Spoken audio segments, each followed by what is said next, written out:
Like I have to. Good morning. Hey, it's Michael here at Interstate PR. Orange Friday, go Giants. Hey, we aren't watching baseball right now, but doesn't mean we cannot still support our team and stuff like that. I know some of you aren't Giants fans, and that's okay. We're all not perfect.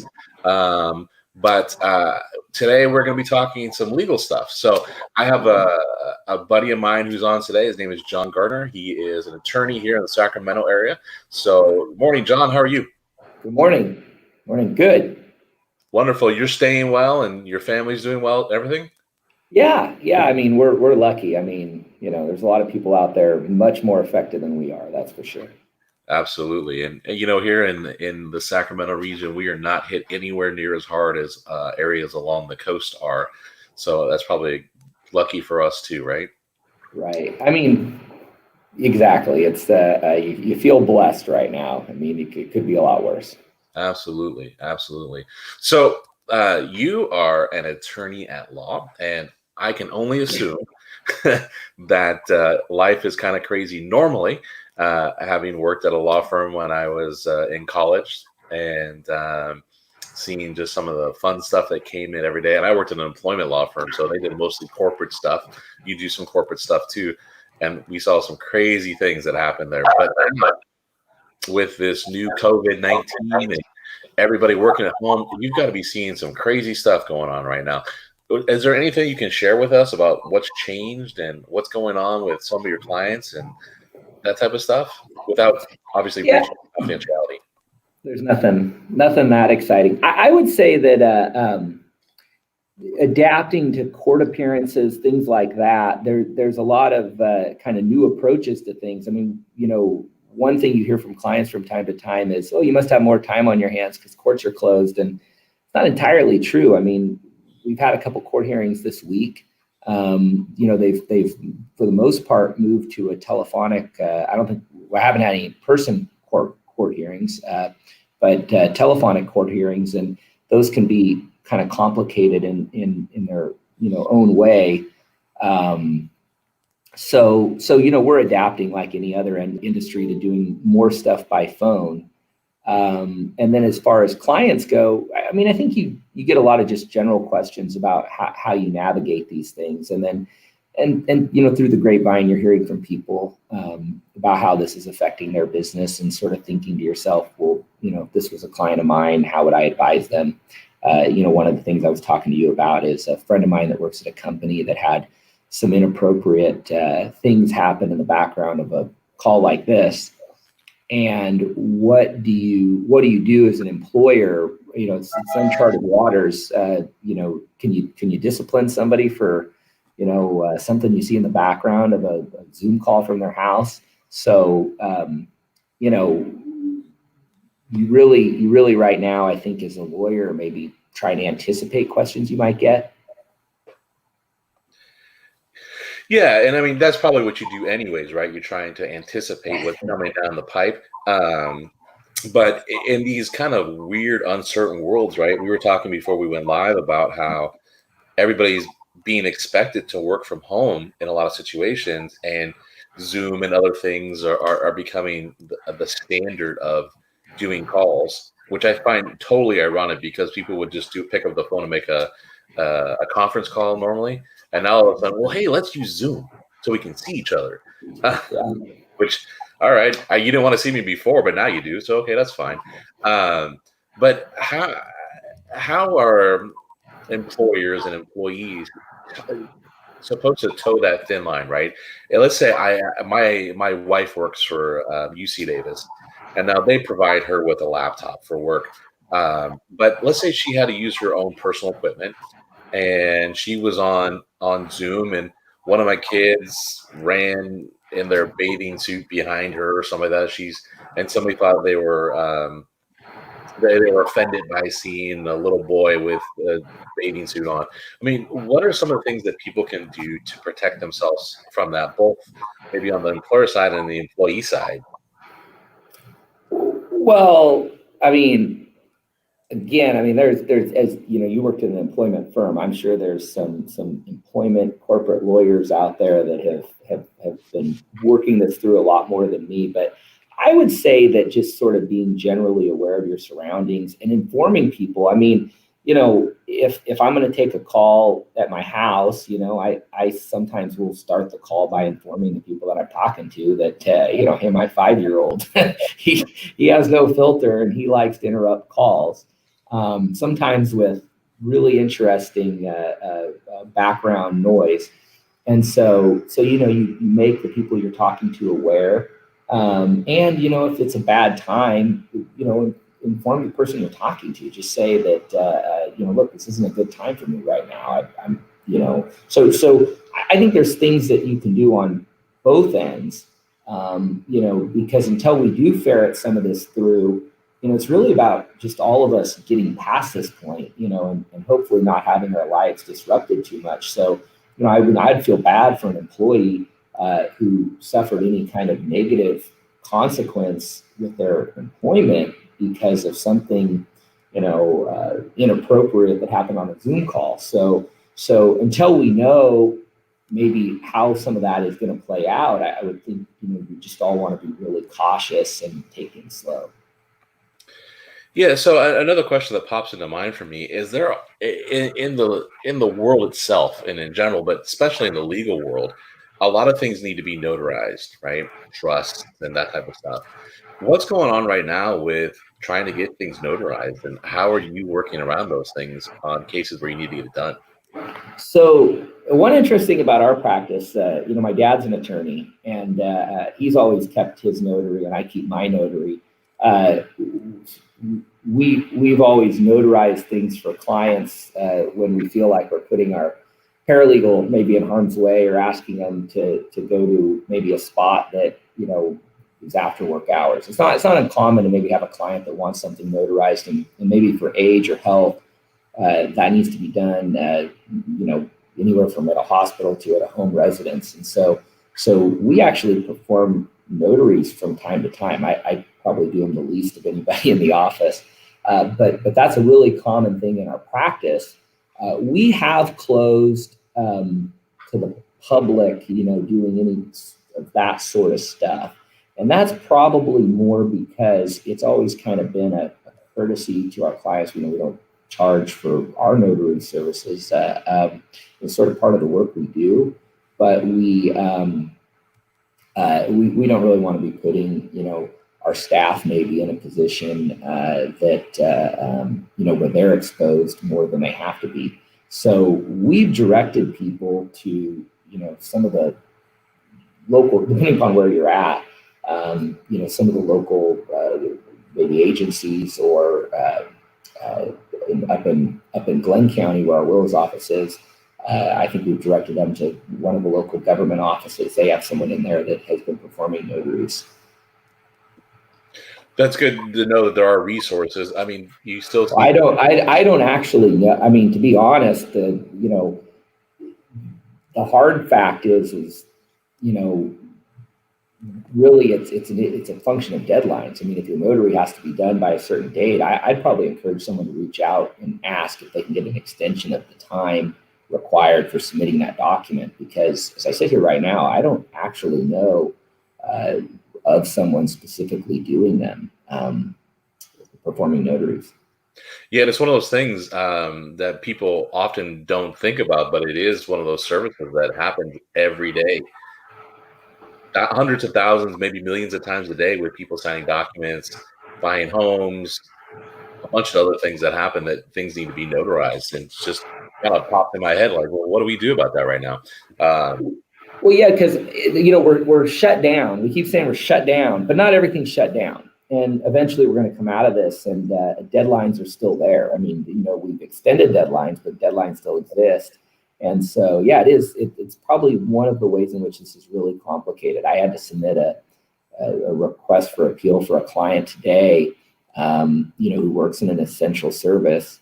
And, so we have the things that are kind of the obvious, things that we need to do and have to keep doing. I mean, this had to go out today.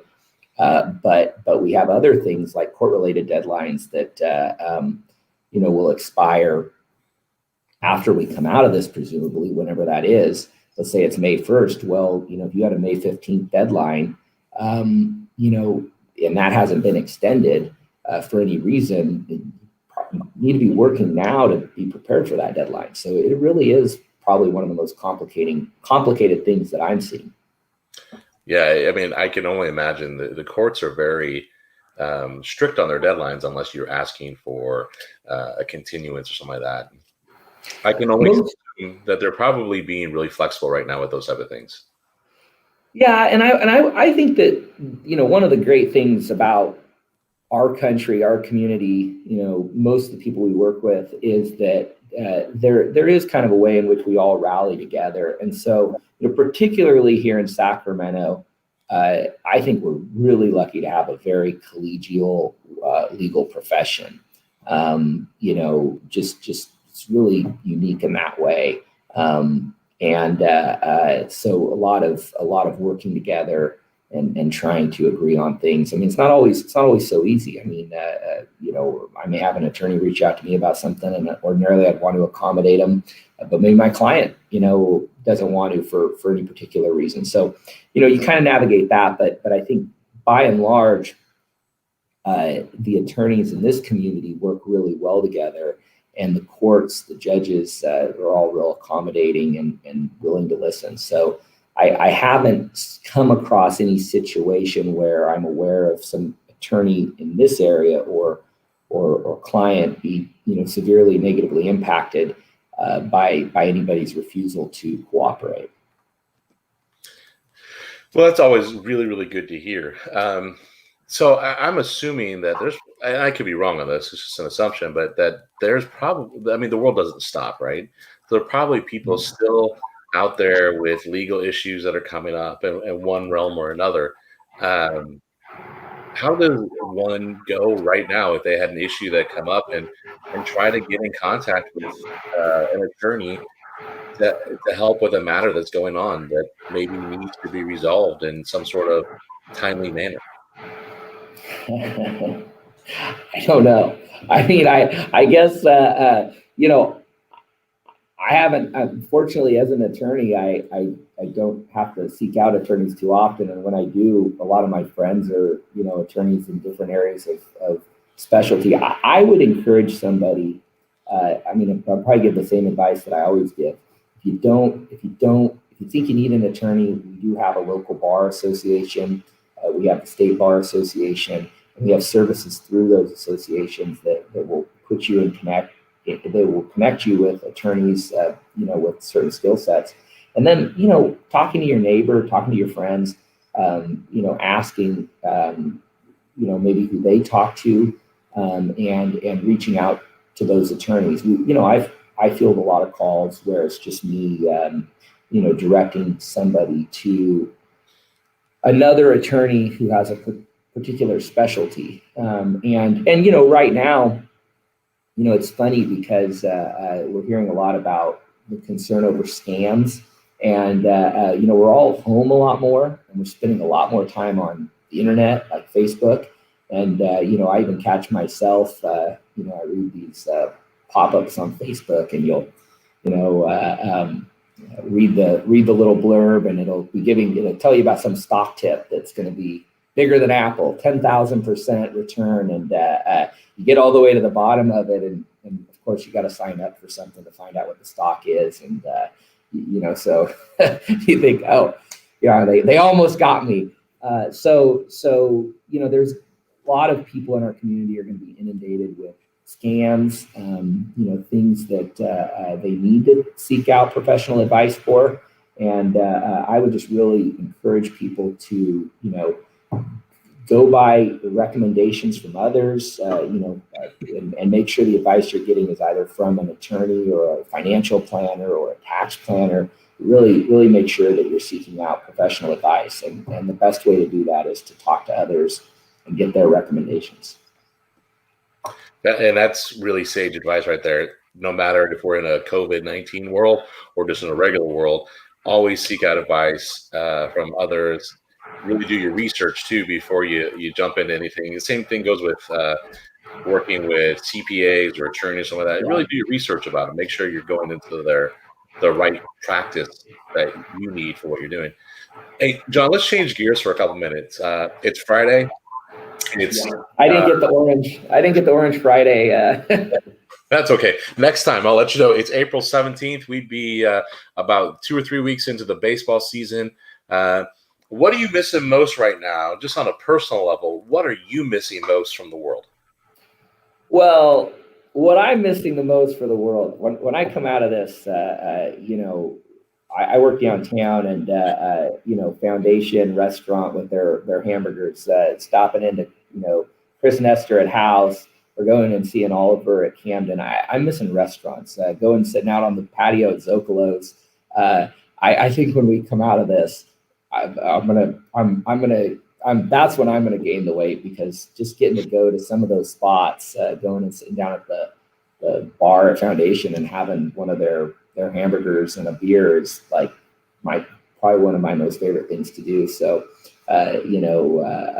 that's missed. I mean, there's a social aspect of happy hour, or going out, maybe having dinner with your family, things like that you really miss. We've been trying to support those businesses, with the ordering from home. But we've been cooking a lot more at the house, and that's kind of been nice. So I definitely miss eating out, going out.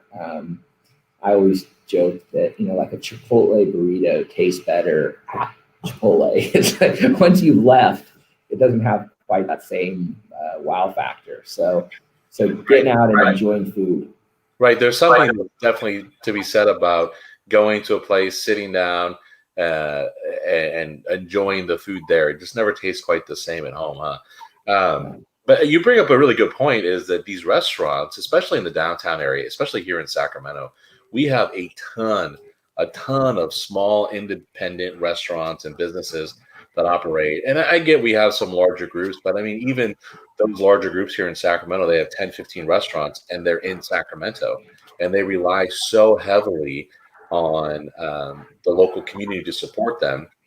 I know here at Interstate PR, we actually created a website called yeswe'reopen.com, and we've connected, as you know, I know a lot of restaurants. So I'm chairing an event for my kids' school that is a food event, and we've connected with a lot of those restaurants and put them up there. But that's a great thing that people can do, right, is support local businesses. And there's a ton of other local businesses that are considered essential, including franchisees, right? I mean, I don't know if you deal with any franchisees through your practice, but these are all small mom and pop places that they rely heavily on people buying from them locally to stay in business.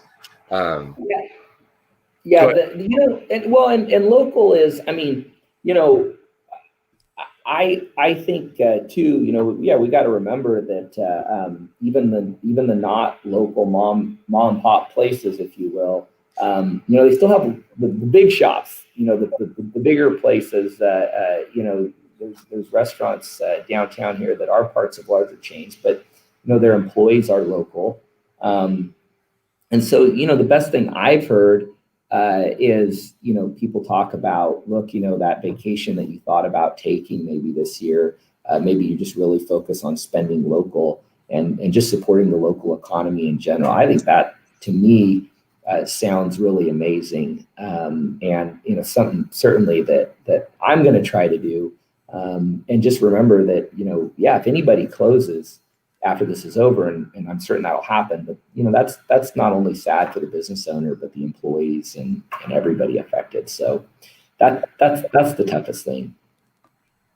I agree. My wife and I just had a conversation the other night about how we're not real big gift card givers normally for like Christmas and that type of stuff, but we're going to definitely start doing that now. Some of the places that we love, we're going to go out and get gift cards, buy them online or whatever, and then give them as gifts to people, just so we can help those people continue to get money in, especially now with the PPP money running out and SBA not being able to offer any more of those 0% backed loans at this moment in time. I mean, hopefully, knock on wood, the Congress gets something worked out on that. But it's a rough situation right now. It's a rough situation.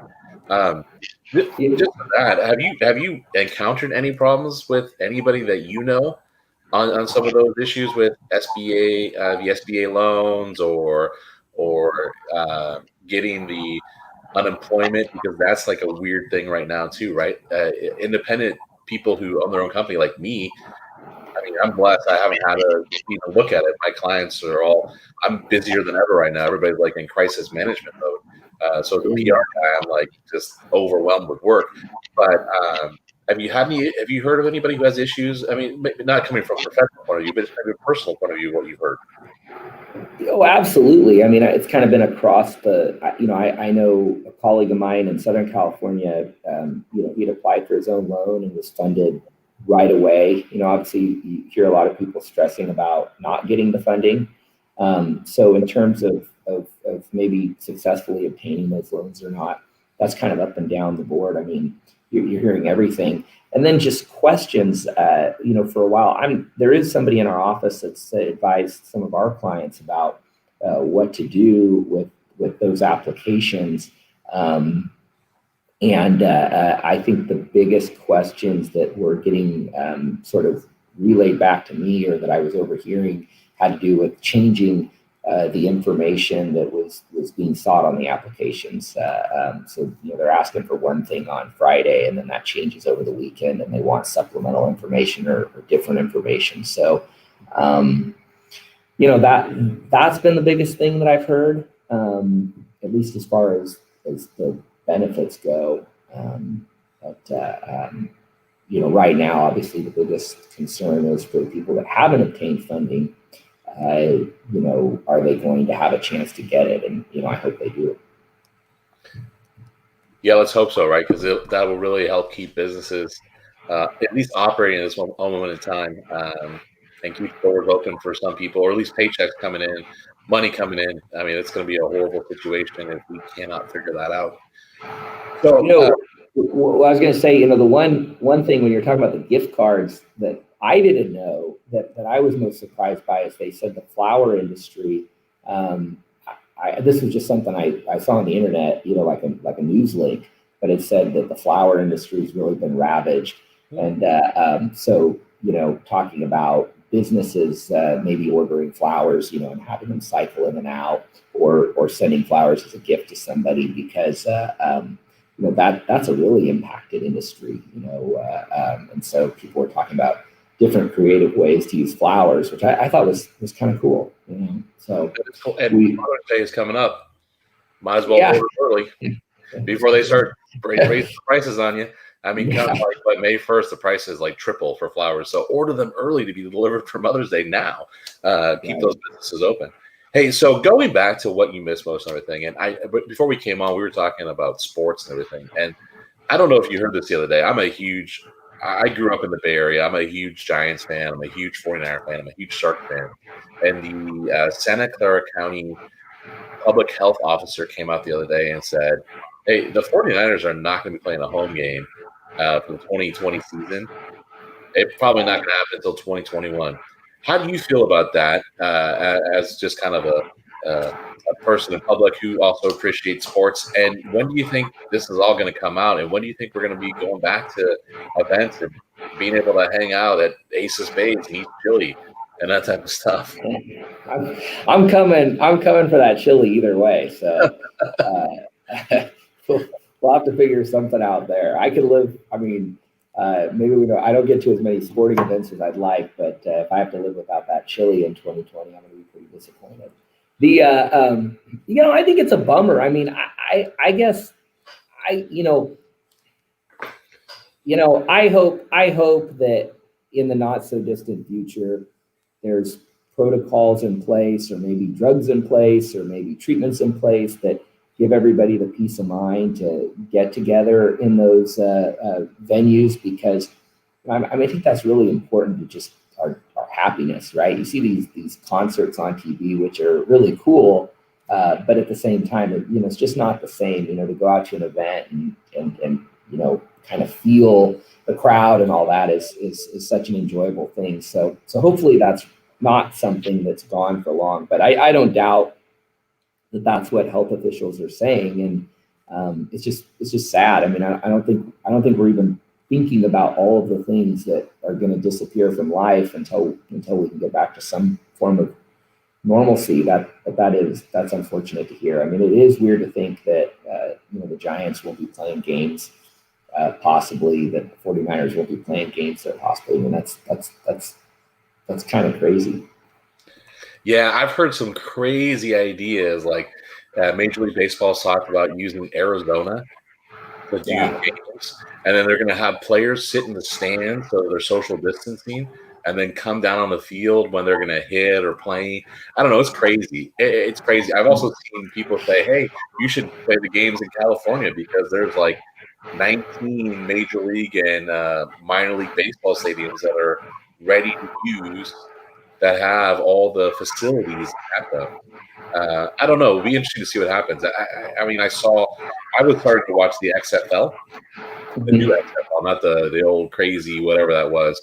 And I thought it was a great league. I thought it was going to become like a development league, and they've essentially folded their doors, and they're no longer going to be doing anything. I mean, they pretty much folded up and closed. I mean, I wonder how that's going to impact everything else. I mean, I was talking to Anthony Paganelli. I don't know if you know him, the other day, but he was talking about being at the Kings game when they were literally taking the flag out of the court to do the national anthem. And then all of a sudden the lights went up and they said, "We're sorry, ladies and gentlemen, tonight's game has been canceled. Please leave in an orderly fashion." He said everybody left the court. They rushed the players out there, and the fans didn't know what was going on. They were booing, and they asked everybody to leave. He said it was like the most surreal thing that he'd ever been part of. And I see I that hurt was our local economy too. Were you there for that too? No, I was sitting at Camden when they canceled the Kings game, and I was actually talking with somebody about the fact that uh, a friend of theirs was going to the game because they were worried it could be the last game for a while. And then, you kind of saw the people spilling out, and so they canceled that game. So that was kind of weird. You sort of I remember because I remember when I was sitting there and someone told me they could cancel the season. I thought, it's like crazy talk. And then to see people pouring out, you thought, whoa, this is serious. And the last time I remember feeling like that, I would say was 9/11, where what happened was sad and serious, but it was like it took going out and seeing the way that it impacted people to really feel the weight of it. And I would say seeing the people leaving the stadium, the parking garage where our office is, a lot of people park there, just kind of seeing the looks on their faces and the numbers of people. That was a little surreal. Yeah, things have definitely changed very quickly. I think in the Sacramento area, when they canceled that Kings game, things really hit home for a lot of people. Like, this is way more serious than we've heard about. And I think now, with you seeing schools being canceled for the remainder of the school year, the governor talking about, like, we don't know when kids are actually going to go back to school. But if they do start going back to school next year, there's going to be alternating schedules. The way the restaurants are going to be is going to change. And it's just like it's changing our lives, just like you said, 9/11 did. And I, like you, I mean, it's great to have a drink at home, but there's something about, like, my wife and I going out without the kids and being able to sit down at a restaurant or a bar somewhere and have a drink. It's just Yeah. not the same as doing it at home. You know, I joked the other day with a friend of ours. We have a friend who's a priest who's actually in Rome right now. He was on sabbatical. Yeah. Yeah, and I joked with him that our we have a weekly date, and it's going to the grocery store, and it's the most expensive dates we've been on in years. I mean, we're spending like 150, 200 bucks at the grocery store to buy food for five of us. It's just like the craziest thing. Like, that's the romance right now, is going to the grocery store. So it is what it is, right? Better than nothing. Be grateful. That's right. It is absolutely better than nothing. Well, Do John, you wear your mask when you go? we just started to. Yeah. We just started wearing masks because after they came out, the CDC came out and said, "Hey, you guys should really be wearing masks when you go out." And we weren't doing it at first, and then we went to the grocery store and we saw a bunch of the cashiers. Not only do they have those weird bank teller things up, right, but they were wearing masks and gloves. And my wife and I started thinking, well, if they're doing that, we probably should do that too. right? And then we're looking at people like touching food and then not taking it. And we're like, ooh, that's kind of like a party foul right there. Like, right, especially right now, like if you touch the chip, you better take the chip and don't double dip. You know? If you're eating chips in general in a large gathering, you're probably in trouble as it is. So, Right. yeah.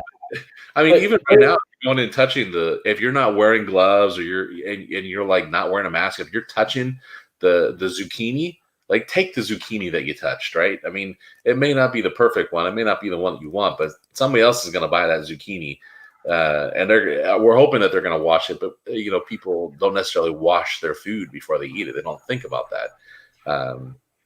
So yeah, change a little. The masks were, if you'd have asked me when this was starting, I actually said, I'm like, I'm not wearing a mask. That's crazy, And then really start to think about the people that are affected. You go to the store, like you mentioned, the clerks. I mean, you wearing the mask is a little bit not just about protecting them, but it's kind of a respect gesture, and that was even maybe a personal evolution of mine. I mean, I was one of the people without question that was like, oh, I'm fine. I'm not going to wear a mask. And I still maybe question whether or not it's necessary, because I think that's healthy, to be skeptical about how careful we have to be.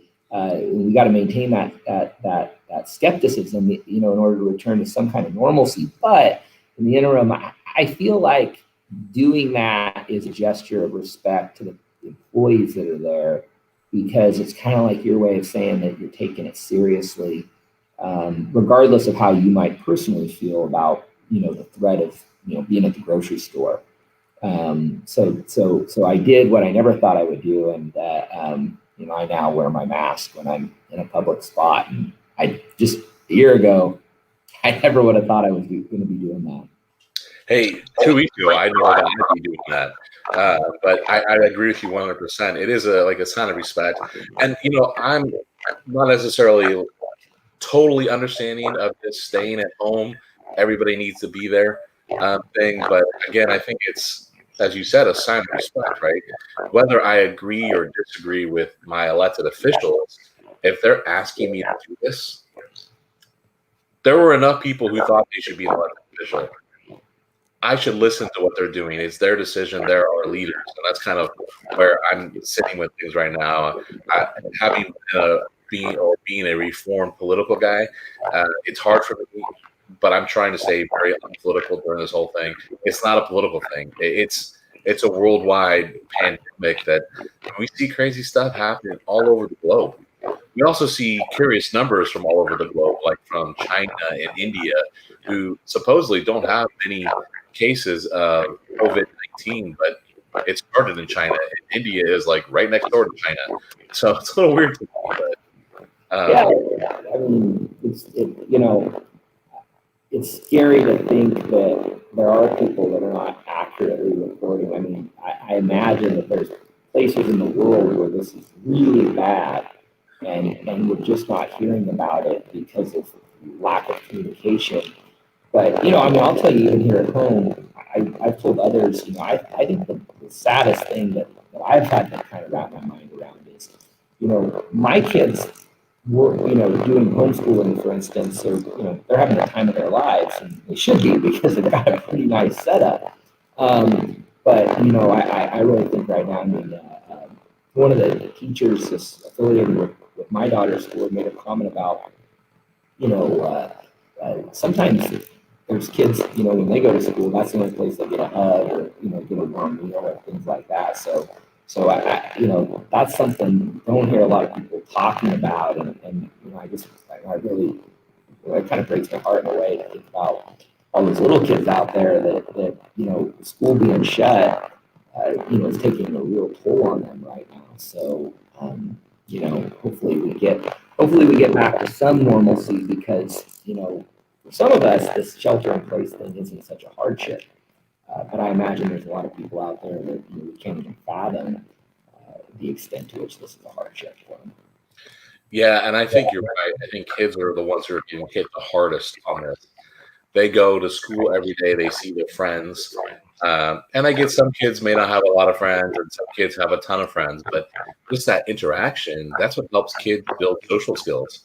And it's going to be really, I think it's going to be really difficult for them. I know my kids are all like, why do we have to stay at home? Why can't we see our friends? And they do the Zoom thing or they FaceTime, and they're like, it's just not the same. It's not like I'm out playing basketball with my friends. It's not like I'm out playing whatever thing they do at school with their friends, and they're at times struggling with that. They really are. And your kids, your kids though, like my kids, are like wildly blessed, right? I mean, they're getting good food, they're getting hugs, they're having a lot of this is kind of like it's like living through. Remember when we had the floods in Northern California and they shut down school for me? I mean, that was a week, and I thought that was like the greatest thing in my life. You're not really thinking about the despair in the universe, but for some kids, I mean, that's not the case, and so that's probably where my thoughts and prayers are going right now. When you think of locally impacted people, anybody out there who depended upon schools being open to have a friend, that's kind of heartbreaking to think about. Yeah, it really is. I mean, unfortunately, there are a bunch of local restaurants who have stepped up and who are providing food for those kids. And nutrition is a really important thing, but there's that mental health side of things too. The teacher who's there for the kid who, mom and dad work jobs, or maybe they only have one parent and that parent works 2-3 jobs to make ends meet and never see that parent, but that teacher's there for them, gives them a hug and make sure that they're okay. They're not getting that right now, and it's hard. I can't only fathom what that's like for those kids and those families. It's a tough spot to be in. It really is. It is. It's for times. Yeah. So we'll get through it, but it's what it looks like. Who knows? That's probably the biggest thing. Is what does it look like in 2 months or 4 months or 6 months? Yeah. Well, John, I want to be cognizant of your time. We've been on a little longer but we've had a great conversation here. I know you've got the back phone sitting right there just in case the mayor of Gotham needs you. But is there anything else that you wanted to say to people, whether it's professionally, business-wise, anything like that, as a professional, as a father, as a husband, is there anything bits of advice that you want to give people just kind of from your heart? No, I mean, probably just in general, what struck me a little bit is the polarization of the debate. There's some people that feel like this is just crazy, and there's some people that feel like this is, vitally necessary. And I was having a conversation with an attorney friend of mine, John Casey, who's a local attorney here. And he does jujitsu, kind of a local studio. I think I butchered it. I think it's something else, but I call it jujitsu. And, we were saying how when you go and fight, grapple with somebody in that setting, you're not doing that to like kill your sparring opponent, right? You're doing that for like self-improvement. And, I would encourage everybody to kind of approach political and policy debates right now the same way. If you're debating somebody, it really should be about self-improvement. You're not going to change somebody else's mind. If somebody's fearful, you're not going to make them not fearful. And, if somebody's upset about, what this means for their business, telling them that they should be more concerned about safety isn't probably going to take away that concern. So, respecting other people's positions and kind of remembering that debate, like wrestling or grappling is an individual sport. And so, we politically debate for our own personal improvement, and don't personalize it. Probably not going to change the other person's mind anyways. Everybody's going through really tough times, so that'd be my biggest observation. Awesome. Well, I really appreciate you taking the time out this morning. It's a beautiful day. Hopefully it stays this way. I saw the weather report that it's supposed to be kind of dreary again this weekend, which sucks. It seems like the weekends are the only time I get time to actually do stuff, and it's nasty out. I got a whole list of honeydews to get done, and they're not getting done because it's nasty on the weekend. But Easter Sunday was, couldn't have asked for a better Easter Sunday. That was a beautiful day. True. But then again, it was also Easter Sunday, so going out and doing yard work didn't seem like the appropriate thing to do. Just one of those things. You're trying too hard. You just need to enjoy the flowers. Don't prune them. Just enjoy them. Well, I'm going to go out and buy flowers now. as opposed to pruning the flowers. I'll just hack those off. Maybe I'll sell them. Maybe I'll try to sell them and give them to somebody else. Anyways, I really appreciate you coming on and taking the time today, and some of the great conversation and great insight that you gave. Really appreciate it. And I hope that you and your family stay well during this whole thing. And then obviously when this gets over, let's grab a drink, not a virtual drink, but an actual drink, and then obviously we'll try to do chili. I don't know what's going on with that, but we'll try to get together and have some chili too, man. You know what? We can have it even without the event. I have to give you credit for that. That was a cool event. That was one of the most fun things I did. And last year I just thought that was a neat event, a lot of fun, and hopefully we don't have to live without that. That's an OLG event, right? That is an OLG event. Yeah, it's the Chili Cook-Off. For those of you who don't know what we're talking about, it's an OLG event, and we've done it at Ace of Spades now for 3 or 4 years. And prior to that, we did it at at the Sutter Health Park, whatever they call it nowadays. It's like Pac Bell Park. The new sign looks nice. The Sutter Health Park sign. I live here though, so at night, it's kind of when you're coming back from a long road trip, the look of that is really cool. It kind of creates a cool ambiance in that part of West Sacramento, and I really like that new sign. It's much bigger. It's weird though because it's been Rayleigh Field for 20 years. It's like they should just call it like the Rivercat Stadium, sponsored by. It's the same thing with Giants Field, sponsored by. Is it Oracle? Is it Oracle now? It's Oracle now, yeah. Okay, see that one. I mean, it's Pac Bell, AT&T Park. I think it's kind of when it for me, AT&T Park sounded good, and I think once you get that in your head too firm, it'll never be anything else. So, it's like when Candlestick was around, right? And then they changed the name to 3Com. Yeah. And then they changed it to like Monster Park or something like that. It's like, all right, you got great cables, but you don't need to name a ballpark after it, right? No.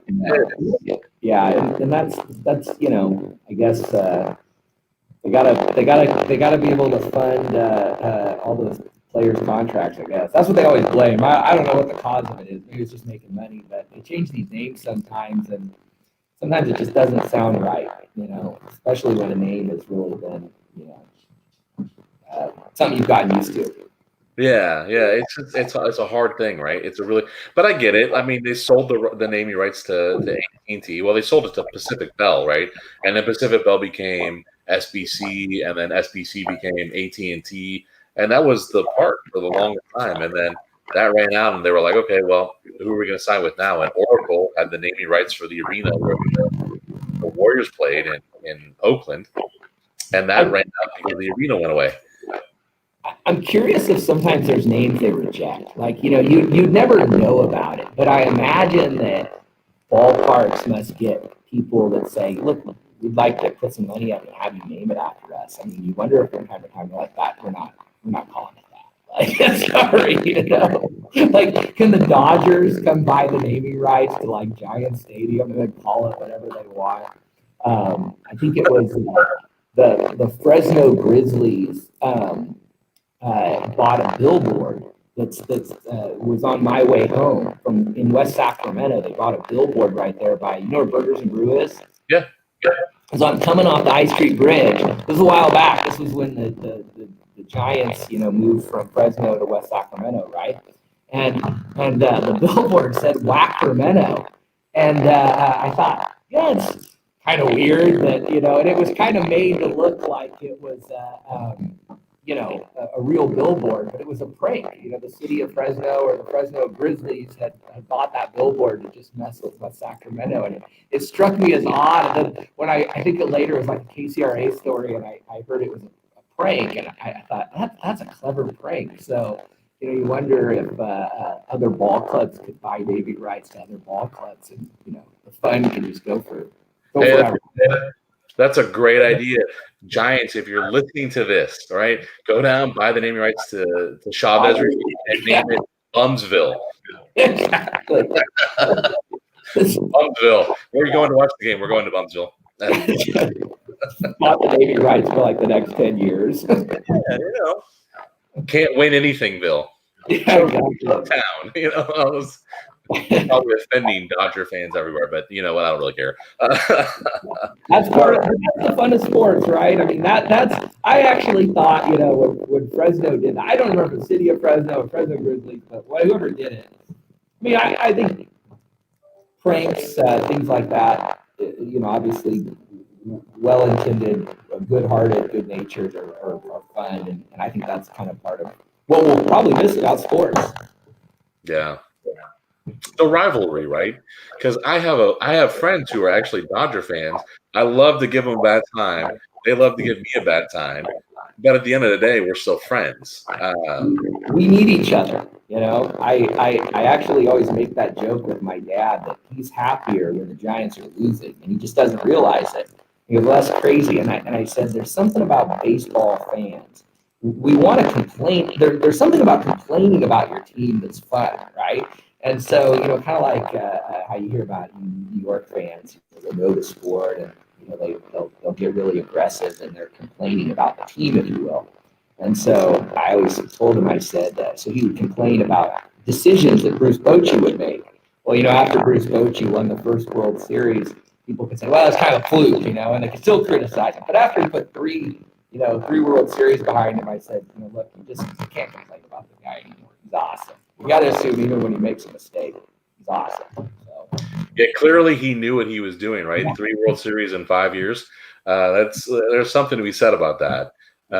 And since then, they haven't had a very good product, although that gets into Brian Sabean spending money on big contracts where he shouldn't have, and paying players past their prime, and trying to be loyal to people when their talent that they had was gone. But I understand as a fan. Complaining about your team, though. See, everybody who's a Giants fan has a good, healthy amount of complaining that we want to do over the last 15 years. And that's a big part of being a fan. Just as much as being happy when they win. You don't enjoy the win if you haven't had the years of misery. So there's something about complaining that's really important to baseball too. So. True. Look at all the 49er fans that hated Jed York, and now they're like, "What did he do? Oh, that's right. We went to the Super Bowl this year." Now they're all complaining about the bad calls and the unexplainable 7 minutes and 21 points that the word of the year, the unprecedented 21 points in 7 minutes. And I would love for somebody to who I know to actually know sports really well to explain to me how that happened. I don't know if it was rigged or not, but what I can tell you is this: that it was an awesome meltdown and a team taking advantage of a meltdown. It's the way I kind of look at it. There's that moment you're upset. When your team loses, you're upset because you've invested time in watching the game, but it goes away quickly. I wouldn't say you can be a fan, but I would say, if you're still really grieving over it after a month, that there's a time to move on. Right. Well, here's the deal. They still have 5 Super Bowl rings. And there are some teams that have none. So with that in mind, and when I was a kid, I saw most of those Super Bowl rings come to fruition. Now, the first couple, I didn't quite remember. I was too young. But, 5 Super Bowl rings. Kansas City waited 50 years to get their second Super Bowl ring. So, it tells you something. You can't complain too much about it. I said that to my oldest son, who cried on the couch for like 2 hours. I'm like, dude, it's just a game. At the end of the day, it's just a game. These guys still, they lost the Super Bowl. They're still walking away with a lot of money in their pocket just for losing the Super Bowl. Yeah. And there were 28 other teams that wish that they were in the situation that we were in, losing the Super Bowl. So you make it there. The Kings, I mean, that was like kind of getting fun there right before they canceled the season. They were starting to look good. I don't want to disparage the Kings, but the first part of the season wasn't exactly, I think, what fans wanted.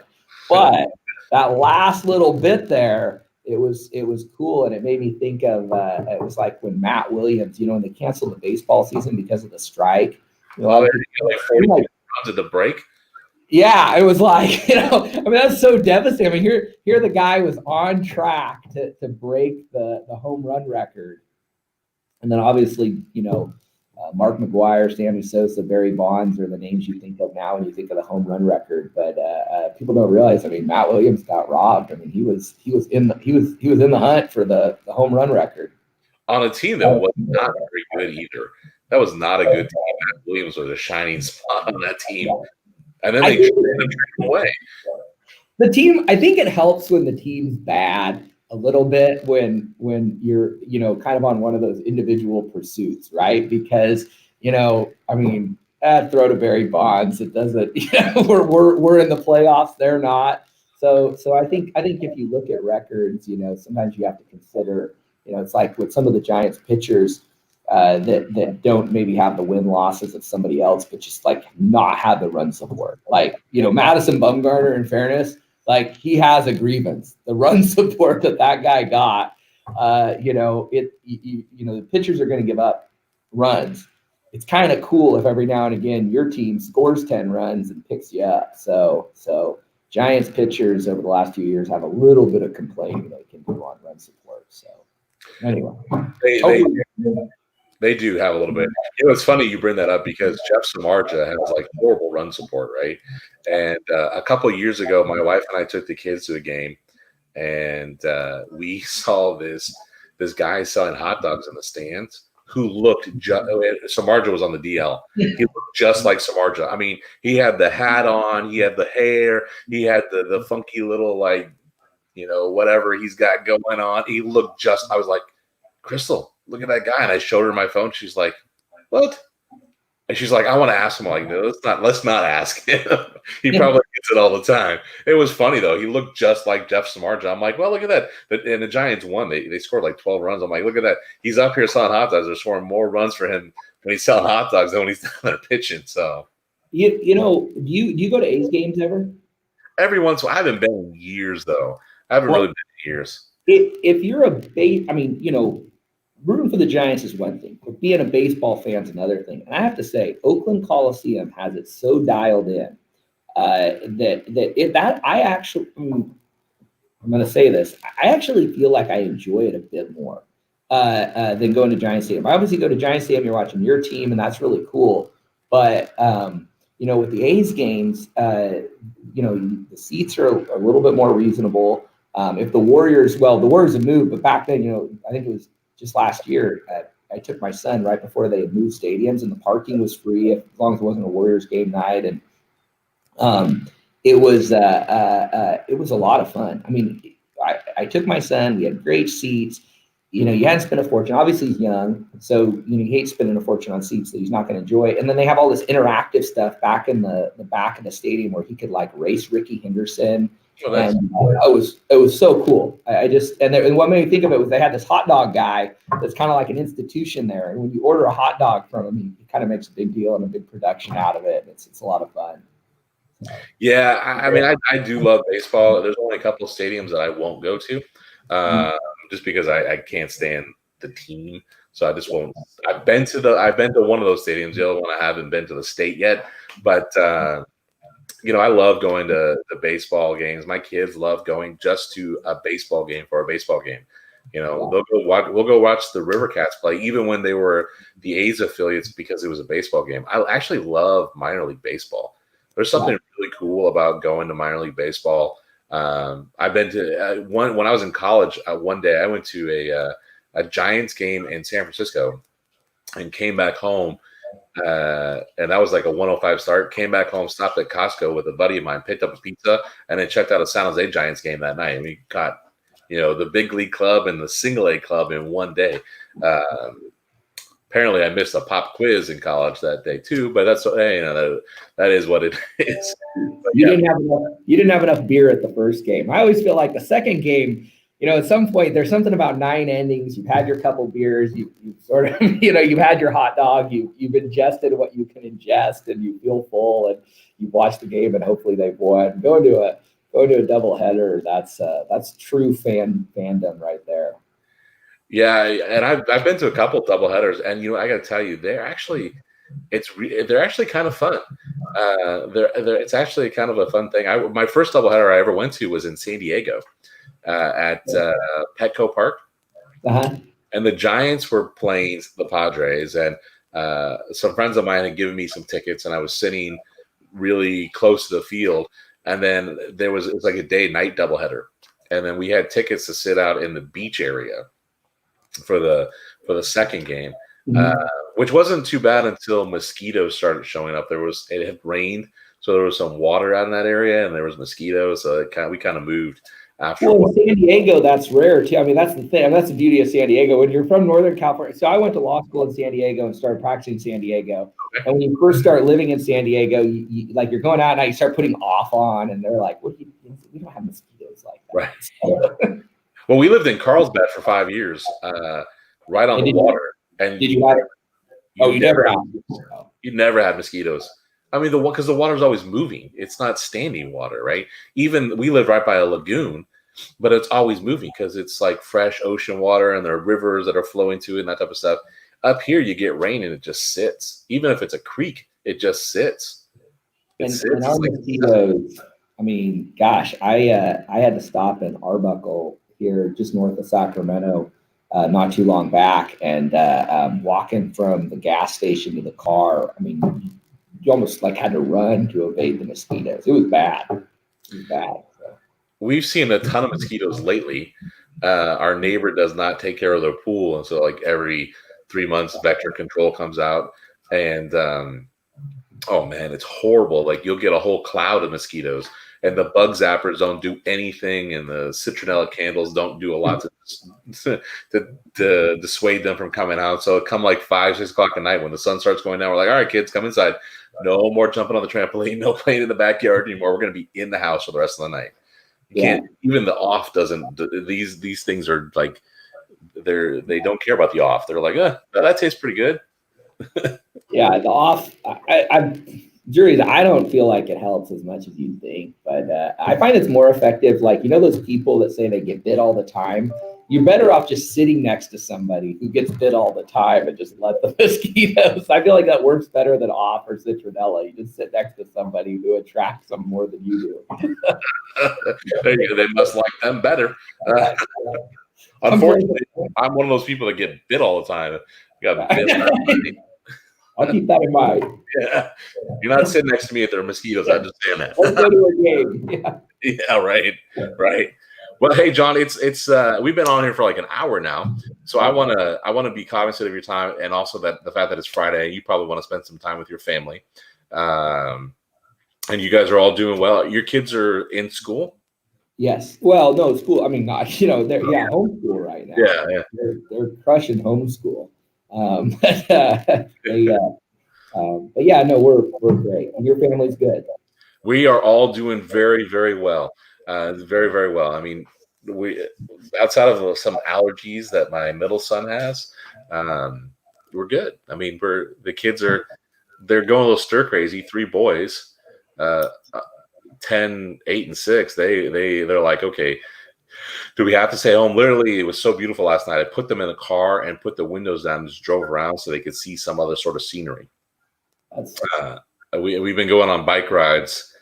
In fact, we live just in the very southwest part of Natomas in Sacramento, and we're working to be able to ride our bikes from our house to OLG, which is about 6-7 miles from our house and back. So the kids are, I think they're up to about 2.5-3 miles now. So about 5-6.